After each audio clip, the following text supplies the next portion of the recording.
Palabra de Dios.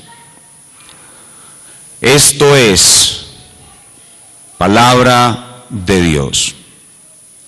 Procuraban los principales sacerdotes y los escribas echarle mano en aquella hora, porque comprendieron que contra ellos había dicho esta parábola, pero temieron al pueblo. Y acechándole enviaron espías que se simulasen justos, a fin de sorprenderle en alguna palabra para entregarle al poder y autoridad del gobernador. Y le preguntaron, diciendo: Maestro, sabemos que dices y enseñas rectamente, y que no haces acepción de persona, sino que enseñas el camino de Dios con verdad. ¿Nos es lícito dar tributo a César o no? Mas él, comprendiendo la astucia de ellos, les dijo: ¿por qué me tentáis? Mostradme la moneda. ¿De quién tiene la imagen y la inscripción? Y respondiendo dijeron: de César. Entonces les dijo: pues dad a César lo que es de César, y a Dios lo que es de Dios. Y no pudieron sorprenderle en palabra alguna delante del pueblo, sino que, maravillados de su respuesta, callaron. Vamos a orar. Espíritu Santo, una vez más queremos acercarnos ante la gloria de Cristo. Tenemos ese privilegio por ser sus hijos, por ser su pueblo, por la obra que Él mismo ha hecho en nuestro favor. Y queremos hacerlo de la manera que tú has ordenado que se haga, a través de la Escritura. A nosotros no nos fue dado verle corporalmente, ni escucharle de manera audible. A nadie les dado eso ahora, sino que de una manera indirecta, por la lectura y exposición de la palabra, tú haces que los creyentes veamos la gloria de Cristo. Y nosotros estamos una vez más aquí, sedientos, hambrientos de conocerle, y te suplicamos, por los méritos de su obra, concédenos el ver su gloria. En este caso, permite que al ver su gloria, la gloria de su sabiduría, no seamos solamente impactados por esa gran sabiduría, sino que un reflejo de esa sabiduría caiga sobre nosotros y nosotros seamos hechos sabios, aunque en una medida infinitesimal comparados con Él, pero igual que seamos hechos un poquito sabios para que podamos vivir esta vida con toda sabiduría para su gloria perfecta. Y esto te lo pedimos en el nombre de Cristo. Amén. ¿Podemos sentarnos, mis hermanos?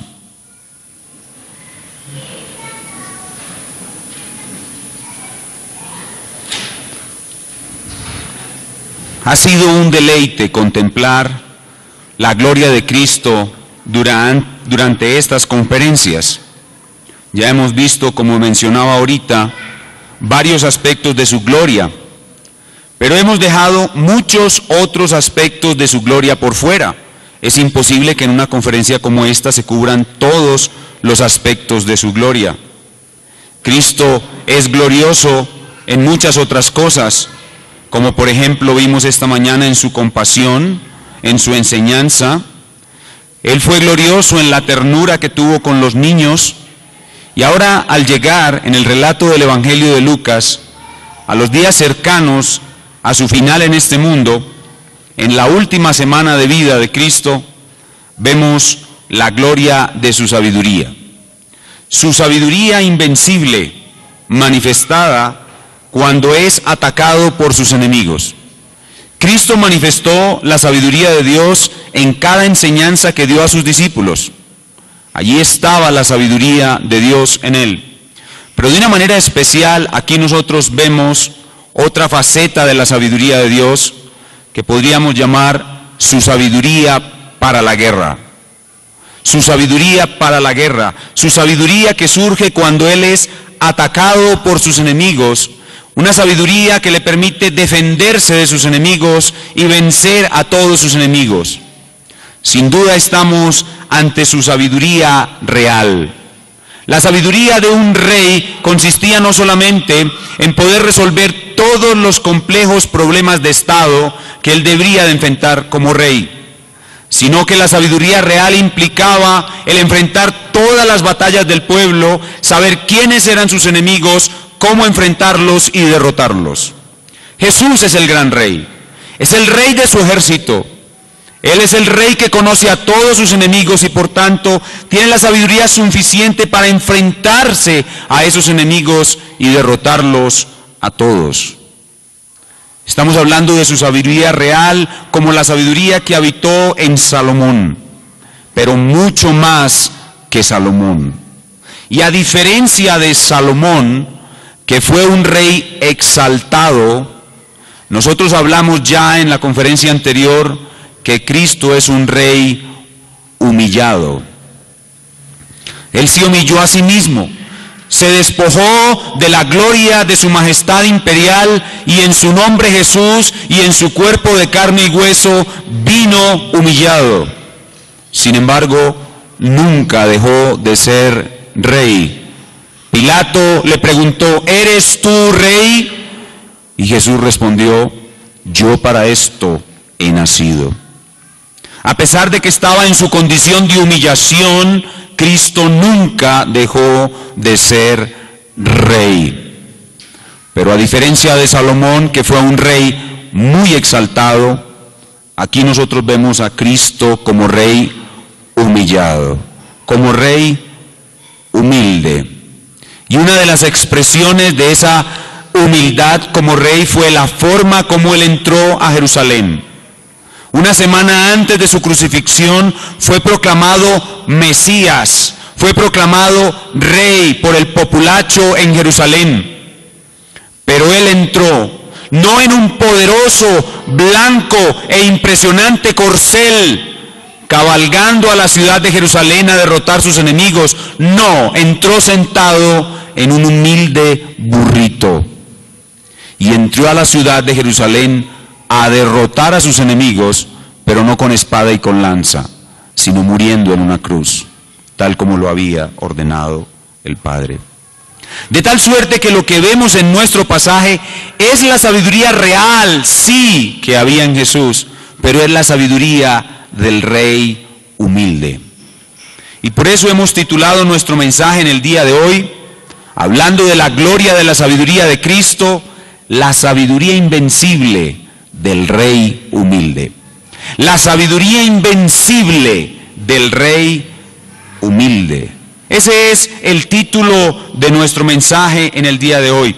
Y como decía ahora, esta manifestación de su sabiduría es de las cosas más conocidas sobre la faz de la tierra. ¿Qué persona no ha escuchado decir, dad a Dios lo que es de Dios y a César lo que es del César? Los impíos pronuncian esta sabiduría con sus labios incircuncisos y no saben siquiera quién fue el que la engendró. Es importante para entender el contenido de nuestro pasaje que nos ubiquemos en el contexto de lo que está sucediendo en este momento en la vida del Señor Jesús. Estamos en la última semana de vida del Señor sobre la tierra. Probablemente es miércoles de su última semana. Ya hizo la entrada triunfal en Jerusalén, la cual pudo haber sido el domingo o el lunes. Ya purificó el templo y se dedicó esos primeros 3 días de la semana a enseñar en el templo. En esos días maldijo la higuera estéril y pronunció la parábola de los labradores malvados. Nuestro pasaje comienza conectándose con la parábola de los labradores malvados. Los labradores malvados eran las autoridades, los gobernantes de Israel, y ellos sabían que esa parábola había sido dicha por causa de ellos. Versículo 19. Procuraban los principales sacerdotes y los escribas echarle mano en aquella hora, porque comprendieron que contra ellos había dicho esta parábola, pero temieron al pueblo. Temieron al pueblo porque él en ese momento gozaba del favor del pueblo. Los las personas del pueblo, las multitudes habían gritado, Hosana, es decir, salva ahora Jehová, oh hijo de David, es decir, tú eres el Mesías, nosotros lo creemos. Esta multitud inconstante, voluble, que lo proclama Mesías el primer día de la semana, luego va a gritar que sea crucificado. Pero en el momento en que las palabras de nuestro texto son pronunciadas, él goza del favor del pueblo y por tanto los gobernantes que ya lo han identificado a él como una gran amenaza y quieren matarlo, deben buscar otra forma de hacerlo. No pueden ejercer ningún acto violento contra él porque el favor del pueblo está con él. Ellos están decididos a acabarlo a como dé lugar. Pues estuvo durante 3 años y medio desenmascarando las mentiras de los falsos maestros escribas de aquel pueblo. Estuvo desenmascarando ese sistema religioso falso llamado judaísmo farisaico que engañó por completo a la nación de Israel y la desvió del verdadero Dios, el cual estableció un sistema de ganancias deshonestas en los sacrificios que se efectuaban en el templo. Allí en los sacrificios del templo era realmente un negocio fraudulento. Y él había desenmascarado todo eso. Recuerden que ha limpiado el templo, ha volcado las mesas de los cambistas y ha dicho, la casa de mi padre ha sido llamada cueva de ladrones. Todo eso era contra ellos. La parábola que él dijo era contra ellos y anunciaba la destrucción de todos ellos. Pero no podían echarle mano con violencia porque el pueblo lo protegía. El pueblo en ese momento pensaba que él era el Mesías. Por tanto, necesitan idearse algo para destruirlo y lo que van a hacer es atacarlo estratégicamente. Van a buscar que él diga algo imprudente de tal manera que pueda ser acusado y atacado y destruido, pero usando otros medios, usando el poder del Imperio Romano para que los romanos lo consideren su enemigo y lo destruyan, ya que ellos no pueden hacerlo. Pero estos gobernantes y fariseos no saben con quién se van a enfrentar. Ellos son sus enemigos y van a tratar de atacarlo en una guerra de conceptos, en una guerra de ideas donde pretenden que él se equivoque para acusarlo y destruirlo. Pero de nuevo, ellos no saben a quién se van a enfrentar. Se van a enfrentar con la sabiduría invencible del rey humilde, de la cual está escrito en Isaías 50:17, ninguna arma forjada contra ti prosperará. Queda pues entonces claro cuál es el tema de nuestro pasaje. El tema de nuestro pasaje es una trampa contra Jesús, en la que él despliega su sabiduría invencible y por ella es exaltado en gran manera. Y para estudiar nuestro pasaje nosotros podemos dividirlo en 3 puntos. Recuerden lo que hemos dicho una y otra vez. ¿Qué es predicar expositivamente? Predicar expositivamente es leer la palabra de Dios, explicar la palabra de Dios y aplicar la palabra de Dios. Y para explicar mejor la palabra de Dios es conveniente dividir cada pasaje en sus partes componentes. Y este pasaje puede ser dividido claramente en 3 partes. Lo primero que vemos es el ataque. El ataque que exige sabiduría. Versículos 19 al 22. En segundo lugar veremos el despliegue. El despliegue de su invencible sabiduría. Versículos 23 al 25. Y en tercer lugar veremos el asombro. El asombro que causa su invencible sabiduría. Versículo 26. 3 cosas pues sencillas: el ataque, el despliegue y el asombro. El ataque que exige sabiduría, el despliegue de su invencible sabiduría y el asombro que causa su invencible sabiduría. Veamos uno a uno los 3 puntos de nuestro pasaje. Primero, el ataque que exige sabiduría. El ataque es una trampa perfecta. Es una trampa perfecta. Por cualquier lado él va a ser acusado y condenado. Y esa trampa perfecta solo puede ser resistida y vencida con la sabiduría invencible del rey humilde. Veamos en este punto sobre el ataque 2 cosas con relación a este ataque. Primero, ¿quiénes idearon el ataque? Y en segundo lugar, ¿en qué consistía? ¿En qué consistía el ataque? Veamos primero quiénes idearon el ataque. El verso 19 otra vez nos habla de los sacerdotes y los escribas. Verso 19 dice, procuraban los principales sacerdotes y los escribas echarle mano en aquella hora. Este texto nos menciona a los sacerdotes y los escribas, pero el pasaje paralelo en Mateo añade un tercer tipo de enemigos que son los herodianos. Los herodianos. Y debemos saber algo de cada uno de ellos para entender cómo iba a funcionar la trampa. En primer lugar, los fariseos. ¿Quién eran los fariseos? Los fariseos eran la clase religiosa de aquella nación.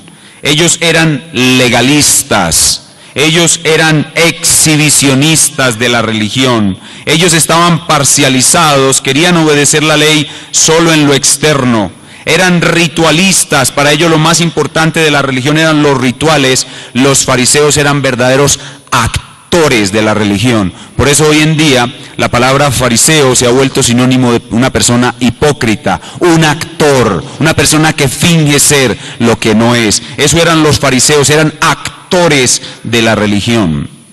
Pero esos fariseos estaban acompañados de los sacerdotes. Muchos de ellos, algunos eran de la corriente de los saduceos, aristócratas, racionalistas, filósofos, influenciados por la filosofía griega. No creían en espíritus ni en la resurrección del cuerpo. Y en tercer lugar, los herodianos. Los herodianos eran unos viles judíos que apoyaban al rey Herodes, a quien todo el mundo odiaba, y estaban a favor de Roma. Imagínense qué vendepatrias estos hombres que estaban a favor de sus opresores. Pero obviamente ellos estaban a favor de sus opresores porque lo que querían era dádivas, lo que querían era puestos, lo que querían era poder y placeres para disfrutar de este mundo, pues su Dios era este mundo. Los herodianos eran los mundanos de aquella sociedad. Estos tres grupos eran enemigos de Jesús y eran enemigos entre sí. Disputaban el uno contra el otro frecuentemente, pero ahora se unen por una causa común. ¿Cuál es su causa común? Destruir a Jesús. Esos son las personas que idearon el ataque. Pero ahora veamos en segundo lugar en qué consistía el ataque. ¿Cómo se fraguó el ataque? Versículo 20. Y acechándole, es decir, ellos estaban premeditando esto, lo pensaron con mucho cuidado, acechándole, estudiando sus movimientos, dice, enviaron espías, infiltrados para hacer inteligencia dentro del grupo de Jesús, esos espías que se simulasen justos, a fin de sorprenderle en alguna palabra. Estudiaron las frases que escucharon dentro del grupo de discípulos y tejieron esta trampa con mucho cuidado, dice, a fin de sorprenderle en alguna palabra, para entregarle al poder y autoridad del gobernador. Noten, no podían matarlo por su propia mano porque el pueblo estaba a su favor, pero los romanos podían hacerlo si ellos lograban convencer a los romanos de que él era su enemigo. Entonces, estos espías trajeron al grupo de sus enemigos suficiente información para fabricar la trampa. La trampa la pensaron entre todos. Estuvieron involucrados los hombres más inteligentes, los más sabios entre los fariseos, los más sabios entre los saduceos, los más sabios entre los herodianos, los sabios de los mundanos, los sabios de los falsos y los hipócritas, enfrentados a la sabiduría invencible del rey humilde. Y he aquí la contienda. Esto es lo que surge. Este es el ataque, versículo 21. Y le preguntaron diciendo, maestro, lo llaman rabí, es decir, no pueden negar que Jesús es un gran maestro, pero no lo respetan, quieren destruirlo. Ahora le hablan con lisonjas, le hablan con elogios, con adulaciones, como todos los hipócritas saben hacerlo. Sabemos que dices y enseñas rectamente, pura adulación, y que no haces acepción de persona, sino que enseñas el camino de Dios con verdad. Esta es la serpiente moviendo su lengua y haciendo su hiss característico. Y aquí viene la pregunta, y quiero que que pongamos atención a esto. Esta es una pregunta de un sí o no. La pregunta es de sí o no. Versículo 22. ¿Nos es lícito dar tributo a César? Noten la pregunta. ¿Sí o no? ¿O no? Es una pregunta de sí o no.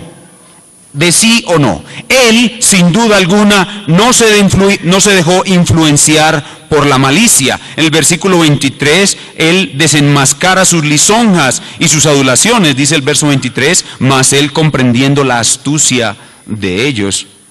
Él no se deja adular. Los hombres nos dejamos adular. Los hombres caemos fácilmente en adulación. Alguien nos dice cualquier cosa que nos hace sentir grandes y esa persona ya tiene nuestro corazón abierto. Ya gana nuestra confianza porque nos ha adulado. El Señor no deja que nadie lo adule, y menos de esa manera. Así que Él comprende la malicia de ellos y Él entiende perfectamente la trampa. La trampa está tendida. Y el Señor entiende perfectamente la trampa. Y para poder entender nosotros la trampa como el Señor la entendió, tenemos que saber que la trampa provenía de la situación política de Israel. La trampa se basaba en la situación política en que la nación se encontraba. Ellos estaban dominados por los romanos y estaban obligados a pagar los impuestos al emperador. Por supuesto, para ellos eso era una horrenda humillación y no querían pagarlos, pero Roma los obligaba. Basado en eso, tenemos que entender que en la trampa hay dos situaciones peligrosas, las dos igualmente mortales. Esta es una trampa de doble filo, es algo que por donde lo cojas te cortas, a no ser que tengas la sabiduría invencible del rey humilde. La trampa tiene dos situaciones peligrosas. La primera, si tú estás de acuerdo con el pago de los impuestos a Roma, es decir, si Jesús hubiera respondido solamente sí, va a ser acusado de traidor al pueblo de Dios. Va a ser acusado por los fariseos de traidor al pueblo de Dios. Pero si él responde no, para hacerse agradable al pueblo de Dios y no caer en manos de los fariseos, si él responde no, si dice que no se paguen los impuestos, entonces va a ser acusado de rebelión al imperio romano por los herodianos, que eran pro-romanos, por fomentar el pago de no impuestos, por rebelarse a la orden del César. ¿Ven la trampa?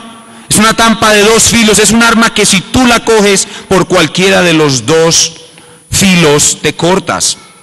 Lo primero, decir que no se paguen los impuestos, decir que sí se paguen los impuestos, le causa el desprestigio y el odio de sus propios compatriotas. Y lo segundo, le cuesta la cárcel y la muerte por rebelión, debido a que estaba supuestamente yendo en contra del César. Entonces, Jesús debe dar una respuesta que no solamente lo libre de la trampa, sino que en todas las palabras que el Mesías debía pronunciar, debería de glorificar a Dios y edificar al pueblo. Entonces noten la quíntuple complejidad de este asunto. Si dice sí, lo acusan y lo matan. Si dice no, lo acusan y lo matan. Cualquier cosa que diga debe glorificar a Dios, cualquier cosa que diga debe edificar al pueblo de Dios. Cualquier cosa que diga tiene que ser de ahí en adelante un patrón de vida para todos sus discípulos. Es una exigencia múltiple, es una exigencia muy alta y tiene que responder ya. Tiene que responder en ese momento. Él no puede decir, denme un tiempo para pensarlo. Él no puede decir como el gran Lutero. Ustedes recuerdan a Martín Lutero delante del parlamento de Worms, cuando a él le dijeron, Martín Lutero, ¿estás dispuesto para retractarte de lo que está escrito en estos libros? Y él dijo, deme tiempo para pensarlo.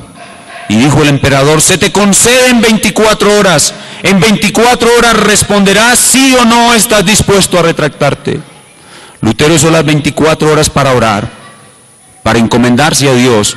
Y después de 24 horas dijo, a menos que me convenzan por la Biblia, no quiero ni puedo retractarme porque mi conciencia es cautiva de la palabra de Dios. Pero Jesús no podía pedir tiempo. Él tenía que responder ahora y tenía que librarse del sí, tenía que librarse del no. Debía dar una respuesta que glorifique a Dios, una respuesta que edifique a su pueblo. ¿Pagarían sus discípulos los impuestos a César de ahí en adelante? La respuesta debía de cubrir todo eso. Este es un trabajo para la sabiduría invencible del Rey humilde. Ya que hemos visto el ataque y en qué consiste el ataque, veamos ahora el despliegue. El despliegue de su invencible sabiduría, es decir, cómo sale airoso de la trampa perfecta. Primero, como dijimos ya en el versículo 23, dice, mas él comprendiendo la astucia de ellos. El Señor comprendió la astucia de ellos, comprendió la trampa en todas sus facetas, comprendió la trampa en su raíz, comprendió la trampa en todas sus posibilidades, y eso no le tardó ni segundos. Entiende la trampa, identifica la trampa y en segundo lugar usa la sabiduría invencible del Rey humilde.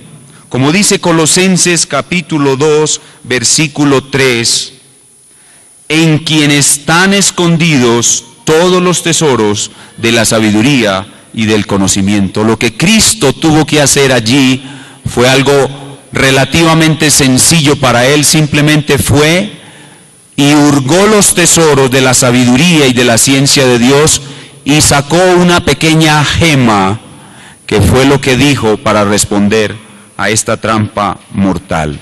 Pero vamos a tratar de desarrollarlo de manera progresiva, lenta. Vamos a tratar de entender lo que a Jesús no le tomó ni un segundo. Vamos a tratar de entenderlo en su proceso.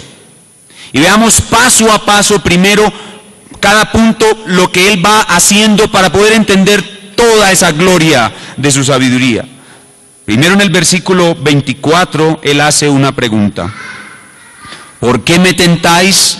Es decir, él sabe que está perfectamente ante una terrible trampa.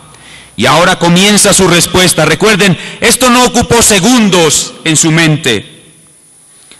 Y comienza su respuesta diciendo, mostradme la moneda. ¿Sobre qué le estaban preguntando? Sobre el pago de impuestos. ¿Con qué se pagan los impuestos? Con una moneda. Y ahora él hace una pregunta. Antes de dar su respuesta, ellos le pedían una respuesta sí o no, pero esta pregunta era una pregunta tan difícil que ya no admite una respuesta sí o no. Él hace una pregunta para elaborar su respuesta, para fundamentar su respuesta. Él pregunta, ¿de quién tiene la imagen y la inscripción? Está hablando de la moneda, obviamente. Le muestran la moneda y él pregunta, ¿de quién tiene la moneda, la imagen y la inscripción? En la Biblia, cuando se habla de que algo tiene la imagen de otro, significa que la persona que posee la imagen de otro o la cosa que posee la imagen de otro, a ese pertenece. Como el hombre. ¿Cómo está hecho el hombre? El hombre está hecho a imagen de Dios. Debido a que el hombre es la imagen de Dios, aquel de quien el hombre tiene la imagen es su dueño. El hombre posee la imagen del Creador, el Creador es su dueño. Si la imagen de César está sobre el dinero, entonces César tiene derecho sobre el dinero, igual que Dios tiene derecho sobre el hombre. Y a partir de ese concepto, él elabora su respuesta. Y da una respuesta que es sorprendentemente rápida. Yo estoy aquí tardándome más o menos 1 hora para explicar 6 palabras. Porque la complejidad de la respuesta y la rapidez con que la da nos dejan asombrados. Esta respuesta es rápida. Él no se demoró unos segundos para decirla. A mí me toca todo un sermón de 1 hora para tratar de explicarla. Pero la respuesta fue rápida, la respuesta fue breve, la respuesta fue clara, la respuesta fue indirecta, la respuesta fue basada en la palabra de Dios y la respuesta fue dirigida a la conciencia. Y esas, podríamos decir, son las características de la sabiduría invencible del rey humilde. Es rápida, es breve, es clara, es indirecta, está basada en la palabra de Dios y está dirigida a la conciencia. Es rápida porque su sabiduría es insondable. Para él no hay una encrucijada en que pueda sentirse siquiera perturbado. Él no tiene que razonar sobre el dilema. Él no necesita tiempo como nosotros. Es breve porque, como nosotros, a diferencia de nosotros, Dios habla siempre profundo y breve. Dios no necesita dar tantas vueltas como nosotros para decir en pocas palabras cosas muy profundas. Cristo es breve, la Biblia entera es breve. Los sabios dicen mucho en palabras breves. ¿O no sucedió así, por ejemplo, con el gran San Agustín? El gran autor primario, bueno, digamos el gran autor primario de las doctrinas de la gracia es Dios, pero el que en el transcurso de la historia, el primero que las presentó y las enseñó, San Agustín. No presentó San Agustín las doctrinas de la gracia a su época cuando él dijo esta sencilla y breve frase: Señor, da lo que mandas y manda lo que quieras. En otras palabras, Señor, yo no puedo obedecer lo que tú me mandas, dame lo que tú me mandas, y como tú me mandas y me das lo que me mandas, mándame lo que quieras. Señor, da lo que mandas y manda lo que quieras. Eso es sabiduría, sabiduría que comprimió sus volúmenes sobre la predestinación, sabiduría que comprimió sus volúmenes sobre la depravación humana, sabiduría que comprimió sus volúmenes sobre la perseverancia de los santos, sabiduría que comprimió los volúmenes de toda la inteligencia del gran San Agustín. Aquí también vemos una declaración breve, comprimida, pero no solamente rápida, es breve, sino que también es clara. Es tan clara que todo el mundo la entendió. Y es tan clara que llegó a lo profundo del corazón. No como nosotros, que cuando nos preguntan algo, hablamos y hablamos y al final tenemos que preguntar, ¿me he dado a entender? No. La sabiduría invencible de Cristo es clara, es rápida, es breve y es clara, pero también es indirecta. Es indirecta, es decir, no es un simple sí o no. Con una pregunta tan compleja no se puede dar una respuesta directa. Una respuesta directa es un sí o no. Pero una respuesta indirecta es una respuesta que requiere más elaboración, pues la trampa era muy compleja y requería una respuesta similar. En la trampa había dos polos. Por un lado, la obediencia a la autoridad humana, y por otro lado, la solidaridad con el pueblo de Dios. Había que manejar en la respuesta los dos polos, así que no se puede responder simplemente sí o no. La sabiduría entonces es rápida, es breve, es clara y es indirecta, pero ahora lo más sorprendente, y no sé si ustedes podrán estar de acuerdo conmigo, y es que esta respuesta de Cristo está basada en la palabra de Dios. Ustedes se van a preguntar, pastor, dad a Dios lo que es de Dios y a César lo que es del César. ¿Está basado en la palabra de Dios?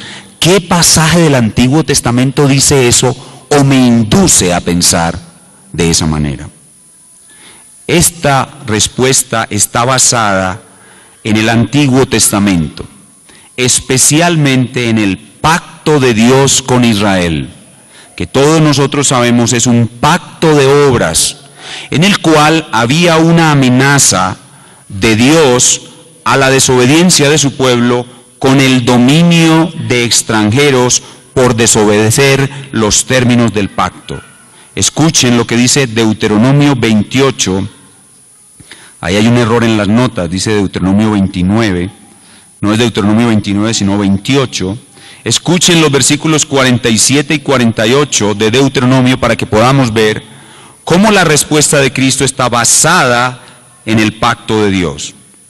Dice 28:47 de Deuteronomio, por cuanto no serviste a Jehová tu Dios con alegría y con gozo de corazón, por la abundancia de todas las cosas, servirás por tanto a tus enemigos que enviare Jehová contra ti, con hambre y con sed, y con desnudez y con falta de todas las cosas, y Él, esto es Jehová, pondrá yugo de hierro sobre tu cuello hasta destruirte.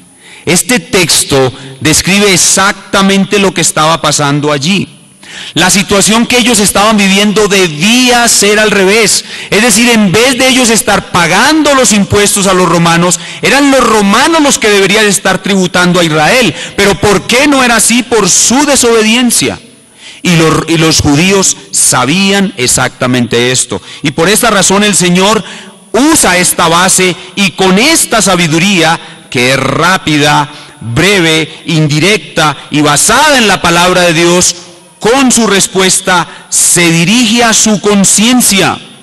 Porque el principal problema del hombre es su corrupción. Y cuando Jesús dijo, dad a César lo que es de César, algunos se alegraron diciendo, lo tenemos, lo atrapamos, acúsenlo de traidor a la patria. Pero cuando él dijo, dad a Dios lo que es de Dios, todos se sintieron acusados en su conciencia. Y por eso la sabiduría es rápida, breve, clara, indirecta, basada en la palabra de Dios y dirigida a la conciencia. Cuando él dijo, dad a Dios lo que es de Dios, ninguno de los que estaban ahí estaba obedeciendo. Y todos supieron que por haber violado el pacto, estaban bajo la humillación del pueblo romano. Así que como vemos, las respuestas de la sabiduría son aquellas que avergüenzan al hombre por su pecado. ¿Cómo es entonces la sabiduría invencible del rey humilde? Es rápida, es breve, es clara, es indirecta, es basada en la palabra de Dios y es dirigida a la conciencia. Y ahora vamos a desglosar frase por frase esa sabiduría. Dad a César lo que es del César y dad a Dios lo que es de Dios. Pero vamos a comenzar con el final para hacer más cómoda y fácil la explicación. Vamos a comenzar con dad a Dios lo que es de Dios. Es decir, aquella parte de la respuesta que fue directo a la conciencia de los acusadores, de los enemigos de Jesús.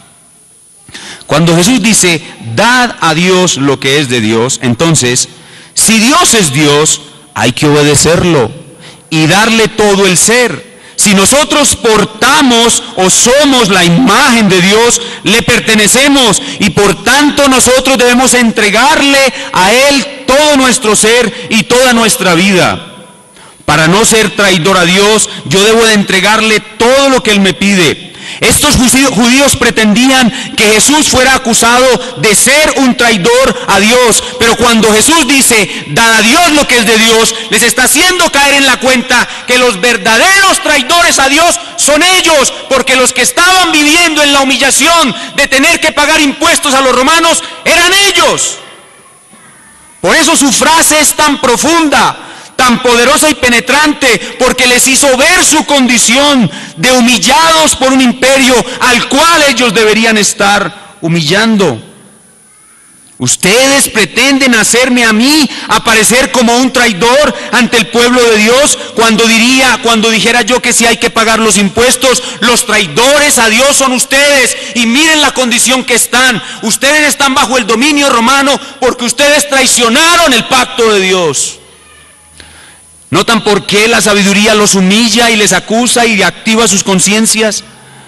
Las respuestas de la sabiduría de Dios son siempre en ese sentido. Cada que Jesús fue enfrentado a una situación difícil, siempre respondió de la misma manera, una respuesta rápida, breve, clara, indirecta, basada en la palabra de Dios y directa a la conciencia. ¿No fue esa la misma situación que él vivió? Cuando le trajeron a una mujer que fue sorprendida en el acto mismo de adulterio, y la ley de Moisés decía que esa mujer deberían de matarla. Y todos los hombres que la trajeron para acusarle, para tentarle, le preguntaron, Señor, ¿debemos apedrearla como mandó Moisés? Y su sabiduría otra vez les dice, el que esté libre de pecado, tire la primera piedra. ¿Notan de nuevo? La sabiduría invencible es rápida, clara, breve, indirecta, no dice un sí o un no, basada en la palabra de Dios y dirigida como un dardo a la conciencia. Ahora, cuando Jesús dice, dad a César lo que es de César, es decir, si hay un emperador sobre ustedes, es porque Dios lo ha puesto como consecuencia de vuestra desobediencia. Y si César es ahora su emperador, es por su desobediencia. Así que obsérvelo cada uno, acéptelo cada uno, humíllese cada uno. Y si su emperador, que no es Dios, les exige tributos, entonces piensen ustedes mismos y decidan. Y su decisión debe ser una sola. Deben dar a Dios lo que es de Dios y a César lo que es del César. Porque al negarse a pagar los tributos, están reconociendo que Dios mismo puso a César sobre ellos. Como vemos, la respuesta que a nosotros nos parece tan sencilla, dad a César lo que es del César y a Dios lo que es de Dios, es una respuesta muy compleja y en su contenido nos obliga a pensar, nos asombra y a la vez nos humilla, nos hace ver la culpa por nuestros pecados y hace que los adversarios del Señor se retiren como perro con la cola entre las patas y glorifica grandemente la sabiduría invencible del Rey humilde, a la vez que glorifica a Dios, edifica a su pueblo y nos manda a todos sencillamente a darnos por entero a Dios a quien pertenecemos y a pagar nuestros impuestos. Pero en tercer lugar, ya vimos la trampa, el ataque que requiere sabiduría. En segundo lugar, vimos el despliegue de su sabiduría. Y ahora veamos en tercer y último lugar el asombro que causa su invencible sabiduría. Versículo 26. Dice, y no pudieron sorprenderle en palabra alguna delante del pueblo, sino que maravillados de su respuesta, callaron. Vemos pues que el Señor entendió perfecta y completamente la trampa. El Señor conoció la hipocresía de sus corazones. Vemos que para Él responder no fue nada difícil. Vemos que lo hizo en un instante y en una forma admirable. Y todo esto enseña una sola cosa, que solo Dios conoce todo perfectamente, que solo Dios conoce los corazones de los hombres, y para Dios, solo para Dios no hay nada difícil, por lo cual Jesús es Dios. Este pasaje muestra de una manera clara, por medio de esta sabiduría que lo conoce todo, que Jesús es Dios. Jesús es el único y sabio Dios. Eso nos grita este pasaje. Y esta sabiduría que es asombrosa, que es irresistible, fue para ellos, para los que la escucharon por primera vez, maravillosa. Y Cristo la poseyó, Cristo la posee y Cristo la poseerá para siempre. Pero asombrosamente, esta sabiduría no trajo el arrepentimiento y la conversión de aquellas personas. No trajo el arrepentimiento ni la conversión de sus enemigos, como tampoco lo trajo la resurrección de Lázaro, y como tampoco la trajo ninguna de las otras maravillas que hizo Jesús. ¿Por qué? Porque estos hombres estaban en un estado de depravación total humana. Un estado de depravación total humana, un estado de incapacidad humana, y a menos que el Espíritu Santo hiciera una obra sobre ellos, regenerándolos, ellos iban a rechazar, como lo hicieron, la sabiduría invencible del Rey humilde. Y en esto también se muestra la sabiduría de Dios, que solo da salvación a aquellos que Él ha elegido. Y no importa lo grande que sea su manifestación, no importa que sea enorme la manifestación de la gloria de Dios, ninguno la verá a no ser que sea su elegido. El Espíritu Santo lo regenerará y lo dejará ver esta gran sabiduría. Así que lo que causó allí la sabiduría fue un maravillamiento que no llevó a la conversión, porque muy probablemente estos hombres estaban reprobados y predestinados para condenación. Y allí se ve la soberanía de Dios y la sabiduría de Dios en la salvación. ¿Qué hemos visto entonces en nuestro pasaje del día de hoy al observar la trampa que exige sabiduría o el ataque que exige sabiduría? En segundo lugar, el despliegue de su invencible sabiduría. En tercer lugar, el asombro que produjo esta sabiduría, un asombro sin arrepentimiento. ¿Qué aprendemos de este pasaje? Ya leímos la Escritura, ya explicamos la Escritura, ahora vamos a aplicar la Escritura a nuestras vidas. ¿Qué aprendemos nosotros hoy en el siglo XXI, 21 siglos después de que se pronunció esta sabiduría? Lo que aprendemos es claro, y es que Cristo es la sabiduría invencible de Dios. Que Cristo es el Rey que tiene sabiduría para pelear y destruir a todos sus enemigos, y que Él jamás será vencido en batalla. Sus enemigos no tienen ninguna esperanza frente a tal sabiduría. Pero también hemos aprendido que el despliegue de la sabiduría de Dios no va a convertir a los hombres. También hemos aprendido que en la sabiduría de Dios, Dios nos manda a entregar todo su ser a Dios, todo nuestro ser a Dios, pues somos su imagen y por tanto le pertenecemos. Pero también nos manda a pagar nuestros impuestos y a someternos a las autoridades puestas por Dios. Y todo porque hay una autoridad superior quien las ha puesto, Cristo. Las autoridades que hoy están sobre nosotros han sido puestas por nuestra suprema autoridad, quien es Cristo. Hermanos, Cristo es el verdadero emperador, Cristo es el verdadero César, Él es el verdadero Augusto, a Él pertenecen todos los reinos de la tierra, y Él ha puesto autoridades sobre nosotros para que nos sujetemos a ellas en todo lo que sea de acuerdo con la palabra de Dios. En cuanto a Él, entregarle a Él toda nuestra vida, y en cuanto a la autoridad que Él ha puesto sobre nosotros, sujetándonos como enseña la palabra de Dios. Eso es lo que nos enseña nuestro pasaje. Pero ahora vamos a ver estas aplicaciones en un sentido más directo en nuestras vidas. Más directo en nuestras vidas. ¿Qué es lo que nosotros debemos hacer ahora que hemos escuchado de la sabiduría invencible del Rey humilde? Al verlo así en su sabiduría, debemos experimentar un profundo deleite en Él. Debemos deleitarnos hoy, hermanos, porque hoy hemos estado aquí escuchando su sabiduría. Él es nuestra sabiduría, y por eso al escucharlo a Él debemos deleitarnos. ¿Por qué? Porque cuando muramos vamos a continuar escuchando esta sabiduría. Cuando resucitemos vamos a continuar escuchando esta sabiduría. Por toda la eternidad, en cielo nuevo y tierra nueva, escucharemos aún su sabiduría. Y la Biblia dice que por ello nosotros somos los seres más bienaventurados. Escuchen lo que dijo la reina de Saba, hablando de Salomón, quien es un tipo de Cristo, como nos enseñaba el pastor Edgar en la sesión anterior.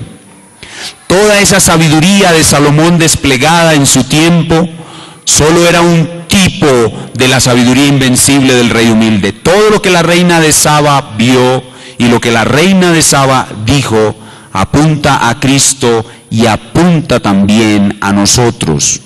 Escuche este texto y trate de ver si usted se ve a sí mismo en este pasaje. Segundo de Crónicas, capítulo 9, versículo 7. Segundo de Crónicas, capítulo 9, versículo 7. Escuchen lo que dijo la reina de Saba. Bienaventurados tus hombres y dichosos estos siervos tuyos que están siempre delante de ti y oyen tu sabiduría. Hermano, hermana, ¿puedes verte en ese pasaje? ¿Estás tú ahí? ¿quiénes son los verdaderos bienaventurados? Somos nosotros. ¿Quiénes somos los que estamos siempre delante del Rey sabio? Somos nosotros. ¿Quién es el Rey sabio, el Rey humilde? Es Cristo. ¿Y cuál es nuestra bienaventuranza? Nuestra bienaventuranza es que siempre estamos delante de Él y escuchamos su sabiduría. Por eso tú debes deleitarte hoy que la has escuchado. Debes deleitarte cuando mueras porque la continuarás escuchando. Debes deleitarte cuando resucites porque continuarás escuchándola. Y debes deleitarte por toda la eternidad porque por toda la eternidad escucharás la sabiduría invencible, ya no del Rey humilde, porque Él ya no es más el Rey humilde. Él es ahora, como vimos en la primera sesión, el Rey más exaltado. Escucharemos por toda la eternidad la sabiduría del Rey exaltado. Y eso debe ser un deleite para nosotros. Hoy y siempre será un deleite para nosotros escuchar esta sabiduría. Y es nuestro privilegio. Los demás, los que están afuera pueden citar la sabiduría y decir, dad a Dios lo que es de Dios y a César lo que es del César, pero nunca se deleitarán en ello como nosotros lo hacemos hoy. Pero en segundo lugar, este pasaje nos enseña no solamente a deleitarnos en Jesús, sino a humillarnos ante Jesús. ¿Por qué? Porque como Él bien dice en su sabiduría, a pesar de que nosotros somos la imagen de Dios, no nos hemos entregado completamente a hacer lo que Él pide de nosotros. Tampoco nosotros hemos dado a Dios lo que es de Dios, porque Dios pide todo nuestro ser y nosotros no somos capaces de dárselo. Y por eso es que tenemos que suplicar por gracia las cosas que queremos darle a Dios. Si quieres darle a Dios toda tu vida de verdad, no debes tratar de hacerlo en tus propias fuerzas porque nunca podrás. Debes suplicar a Dios que te dé la gracia para darte por completo a Él. Por eso debemos humillarnos porque nosotros tampoco hemos cumplido la demanda de su sabiduría. Porque nosotros no tenemos sabiduría. Si algo bueno hemos hecho en nuestra vida es porque Él nos ha regalado un chispazo de su sabiduría. Hermano, no es por ti que hoy eres un hombre adecuado, no es por ti que hoy eres un hombre limpio, no es por ti que tienes un buen matrimonio, no es por ti que vives una buena vida cristiana. Todo lo que tienes proviene de Él, es un regalo de su sabiduría. Así que este pasaje nos lleva no solamente a deleitarnos en Cristo, sino a humillarnos delante de Él y a suplicarle, Señor, dame la sabiduría que necesito para vivir esta vida entregándotela completamente a ti. Pero no solamente este pasaje nos lleva al deleite y a la humillación, sino que nos lleva a la confianza, a confiar en Jesús. Solo en Jesús, cantábamos ahora, solo en Jesús confiado estoy, Él es mi luz, fuerza y canción. Solo en Jesús estoy confiado. Hermano o hermana, ¿te encuentras tú en este momento en una situación muy compleja? Una situación muy enredada y no sabes cómo salir de allí. La respuesta está en la sabiduría invencible del Rey humilde. Pide al Señor que te dé esa sabiduría que no tienes. Hay una promesa en la Escritura que dice que si tenemos falta de sabiduría, pidámosla a Dios y Él la dará abundantemente y sin reproche. Lo mismo los pastores. Los pastores que estamos aquí nos enfrentamos con alguna frecuencia a situaciones muy complejas que no sabemos resolver. Pero hermanos pastores, para nosotros es este pasaje. Para nosotros es la sabiduría invencible del Rey humilde. Debemos pedir al Señor esa sabiduría y Él nos la dará. Y debemos pedirla para su gloria, no para nuestra vana gloria, sino para su gloria. Así que este pasaje nos lleva al deleite, nos lleva a la humillación, pero también nos lleva a vivir en confianza, puesto que estamos en un mundo cada vez más complejo, en el cual necesitaremos más sabiduría, pero la sabiduría invencible del Rey humilde ya está con nosotros y está a nuestra disposición, y por tanto debemos pedirla. ¿Para qué? Para que la gloria de su sabiduría aumente en nuestra percepción y sea más y más glorificado el Rey de la gloria. Con esto en mente, adoremos al Señor. Con esto en mente, agradezcámosle por esa gracia maravillosa y soberana con que nos salvó, y humildes, pidámosle: Señor, enséñanos aún cómo pedirte sabiduría y sobre qué áreas de nuestra vida pedirte sabiduría, porque muchos aquí ni siquiera sabemos cómo pedirte sabiduría o para qué pedirte sabiduría. Pero tu Espíritu Santo que está con nosotros, que nos ha dejado ver hoy la gloria de su sabiduría, nos enseña a pedir como conviene. Vamos a inclinar nuestro rostro y a terminar en oración. Señor, te damos muchas gracias por este bendito Salvador que tenemos. Hemos podido contemplar su gloria, hemos visto la gloria de su humillación, la gloria de su exaltación, la gloria de su sufrimiento, su gloria como creador, su gloria en el Antiguo Testamento y ahora la gloria de su sabiduría. Y al observar la gloria de su sabiduría, nosotros te damos gracias porque precisamente es a nosotros a quien nos has dado el contemplarla. Es para nuestro deleite, nuestro gozo y nuestro beneficio que la sabiduría invencible del Rey es desplegada delante de nuestros ojos. Pero no solamente te damos gracias por el deleite que nos das, sino porque hoy también podemos humillarnos delante de ti, reconociendo que nosotros no hemos dado a Dios lo que es de Dios. Reconocemos que no podremos hacerlo nunca, que es solo por tu gracia. Y te suplicamos que nos concedas la gracia de la sabiduría para poder entregarte toda nuestra vida tal como nosotros queremos.